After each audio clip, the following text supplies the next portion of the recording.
Les guerrières dans la pop culture, c'est un classique. Qu'il s'agisse de Wonder Woman, de Brienne ou de Lagertha, les combattantes sont désormais si fréquentes sur les écrans qu'une série d'action ou un jeu vidéo sans meuf badass pour démonter des gros machos sexistes, ça n'existe plus.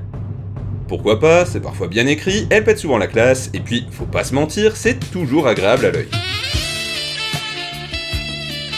Par contre, faudrait peut-être pas oublier qu'on est sur de la fiction, parce que si vous pensiez vraiment qu'au Moyen-Âge il était fréquent de voir des nanas en armure tabasser des grands barbus, eh bah vous allez vite être déçus. Hello tout le monde, et bienvenue sur une vidéo un peu particulière, puisqu'inspirée d'un sujet de Metatron, un youtubeur anglophone assez sympathique que je vous recommande d'aller voir si vous êtes à l'aise avec la langue de Shakespeare. Cette précision étant faite, nous allons donc nous intéresser à la vraie place qu'ont occupé les guerrières au fil de l'histoire, ce qui nécessite d'abord de définir ce qu'est une guerrière, ou plus généralement un guerrier, soit très simplement une personne dont le métier est de faire la guerre. Et non, pousser des poings en grognant sur une musique faussement motivante, ça ne fera jamais de vous des warriors. Aller à la salle comme si c'était la guerre. Pousser en crever.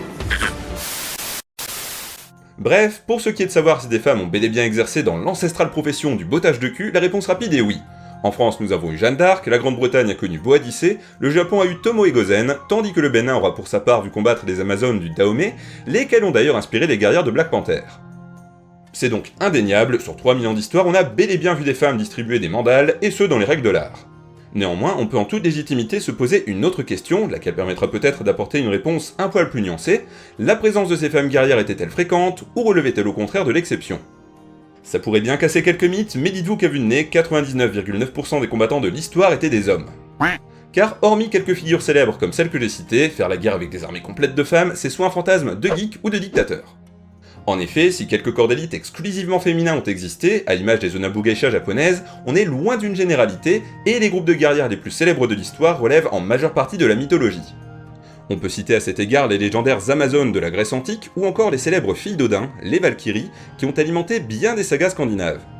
En dehors de ces quelques cas peu historiques, d'autres catégories de femmes combattantes, cette fois-ci bien réelles, étaient quant à elles destinées au divertissement et à l'apparat, comme c'était le cas des gladiatrices, bien que ces dernières ne soient pas des guerrières à proprement parler. On y reviendra plus tard dans l'histoire musclée. Pour résumer, je sais que ça ne va pas plaire à tout le monde, que ça va un peu à l'encontre de ce qu'on cherche à inculquer aujourd'hui, mais les femmes n'ont que très rarement combattu aux côtés des hommes. Il s'agit d'une réalité historique facile à concevoir, mais avant d'en discuter, intéressons-nous d'abord aux causes scientifiques du phénomène. Yes, science! Et je vous arrête tout de suite, ce n'est pas parce que les femmes ont été privées de steak pendant le paléolithique. Attention, la séquence suivante contient des arguments scientifiques, logiques et démontrés. L'exposition de personnes souffrant de féminisme 2.0 à de tels propos est susceptible d'entraîner d'irréversibles dommages cérébraux. C'était un message du ministère chargé de la lutte contre la connerie. Première chose qui saute aux yeux de toute personne normalement constituée, l'homme et la femme sont différents. Ici, il n'est absolument pas question de savoir si l'un est meilleur que l'autre, ce serait totalement absurde puisque nous sommes avant tout complémentaires. Il s'avère à ce titre que nous n'avons pas toujours eu la même place en société, et ce pour une raison évidente, le dimorphisme sexuel. Pour celles et ceux qui l'ignorent, il s'agit de l'ensemble des différences observables entre un mâle et une femelle de la même espèce. Chez les êtres humains, et malgré une différenciation sexuelle précoce dans le ventre de la maman, le phénomène se fait particulièrement ressentir à partir de la puberté, et sera surtout lié aux hormones sexuelles. J'ai déjà expliqué plusieurs fois comment ça marche dans d'autres vidéos, donc je ne vais m'intéresser ici qu'à ce qui touche directement notre sujet, et si vous voulez en savoir plus, vous savez où cliquer. La prévalence des hommes par rapport aux femmes sur un champ de bataille s'explique donc par différents facteurs. Déjà, au niveau du squelette, les hommes ont généralement des os plus longs, un cartilage plus épais et une laxité ligamentaire moins importante. Ces différents paramètres permettent par conséquent aux messieurs d'être plus résistants face à la blessure, mais aussi d'être plus imposants que la femme moyenne. Des caractéristiques qui seront largement amplifiées par le fait que chez les hommes, la masse musculaire est plus importante de 15%, chiffre qui tend même à être revu à la hausse puisqu'ils sont conditionnés pour en faire, là où les femmes sont à l'inverse destinées à stocker du gras. Forcément, ce ne sera pas sans conséquence sur les performances physiques, puisqu'une femme ne dispose en moyenne que de 40 à 60% de la force d'un homme dans le haut du corps, contre 75% dans le bas. Si jamais vous êtes dubitatif, je vous invite tout simplement à vous rendre dans la première salle de sport venue, et vous verrez qu'une nana démarre généralement son coucher barre à vide, là où un mec peut ajouter entre 20 et 30 kg dès la première barre.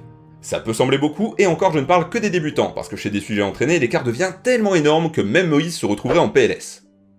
Bref, avec un peu de bon sens, on voit bien que le squelette et les muscles font déjà une sacrée différence entre l'homme et la femme quand il s'agit de combattre. Et pourtant, il ne s'agit que de la partie immergée de l'iceberg. En effet, si on s'intéresse aux organes, on remarque que les hommes ont les poumons 30% plus grands, ce qui donne forcément de meilleures capacités pulmonaires, tandis que le cœur y est un poil plus lourd. Loin de se limiter à une force supérieure, les hommes ont donc, normalement, le cardio qui va avec. Et c'est peu de choses de le dire, puisqu'ils ont généralement un taux de globules rouges par litre de sang supérieur, donc un hématocrite plus élevé, mais aussi davantage d'hémoglobine, ce qui permet une meilleure circulation de l'oxygène dans les tissus. Il faut ajouter à cela le fait que la vascularisation périphérique est bien meilleure chez les hommes puisqu'ils sont plus musclés, et qu'ils ont par conséquent un débit sanguin, toujours périphérique, plus important. Ces différents facteurs font qu'en cas de blessure, les protéines de coagulation seront disponibles plus rapidement, ce qui théoriquement réduit un petit peu le risque de passer l'arme à gauche. En passant, j'en profite pour évoquer brièvement les cycles menstruels qui, en plus de chambouler plein de choses dans la circulation sanguine, sont relativement chiants pour une nana qui voudrait combattre. Sachant qu'à notre époque, certaines filles un peu flemmardes font toute une histoire pour 3 tours de stade avec des tampons, faut pas demander. C'était débile! Vous l'aurez donc compris, la nature prédispose davantage des hommes à se livrer aux magnifiques boucheries organisées que sont les guerres. Franchement les filles, vous n'avez pas de quoi être jalouse, vous ne loupez pas grand chose, et même si vous êtes une grosse féministe, vous devriez être heureuse, puisque ça permet à la population masculine de s'autoréguler toute seule. Elle est pas belle la vie? Cela dit, malgré cette prédisposition biologique, c'est sûr qu'il existe des nanas bien plus balèzes que certains mecs. Une norvégienne d'1m80 bien vénère pourra probablement poutrer tout un tas de célestins, y a aucun doute là-dessus. Une de mes ex arrivait même à battre certains de mes potes au bras de fer sans faire de muscu, et c'était vraiment très drôle. En tout cas, ça l'était pour moi. T'es mauvais! Néanmoins, et c'est ce que j'essaie de vous faire comprendre à travers cette vidéo, on est clairement sur des cas exceptionnels. Or à la guerre, la notion de quantité est très importante, et ce n'est pas quelques exceptions qui vont faire la différence quand on parle de conflits armés à grande échelle. Et puis il faut aussi garder en tête que les femmes avaient autre chose à faire que d'aller se faire massacrer en bande avec leurs époux, comme par exemple... s'occuper de la cuisine et faire des gosses. C'est incroyable comment les gens deviennent susceptibles aujourd'hui. Sans déconner, je sais que c'est très réducteur, mais c'était souvent comme ça à l'époque, y compris dans des cultures où les femmes semblaient plutôt bien loties. Par exemple, à Sparte, les madames faisaient la blinde de sport, avaient plus d'autonomie que la majorité des autres Grecs, et pourtant elles ne servaient concrètement qu'à 2 choses, arranger de bons mariages et se reproduire. C'est d'ailleurs pour ce second point qu'elles étaient autant encouragées à s'entraîner, les Spartiates étant persuadés que ça leur donnerait des enfants plus balèzes. Certaines personnes parmi vous pourraient s'en offusquer, et c'est tout à fait normal, puisque si on adhère à cette vision, la femme est juste réduite à une sorte d'usine à bébés. C'est pas faux, et pourtant dans le fond, ça se comprend, puisque les dames ont une valeur reproductive bien plus importante que les hommes. Nous sommes remplaçables, ce n'est pas votre cas. Ce qui va suivre n'est pas romantique du tout, mais prenons une cité composée à 50% d'hommes et à 50% de femmes. Si 40% des hommes partent en campagne et ne reviennent jamais, les 10% restants pourraient sans problème repeupler la cité en multipliant les conquêtes. Je sais que ça nous ferait plein de consanguins dans le futur, mais peu importe, il faut ce qu'il faut. C'est le Nord. A l'inverse, dans le cas de figure hypothétique où ce seraient les femmes qui partiraient à la guerre et où seulement 10% d'entre elles reviendraient vivantes, ce serait bien plus compliqué d'assurer l'avenir, sachant qu'une nana enceinte est indisponible 9 mois, et que les décès à la naissance n'étaient pas si rares que ça, que ce soit pour les mamans ou pour les enfants. Inutile de vous dire que les 40% de mecs qui n'ont pas eu de femme vont pas aller bien loin s'ils essaient de procréer entre eux.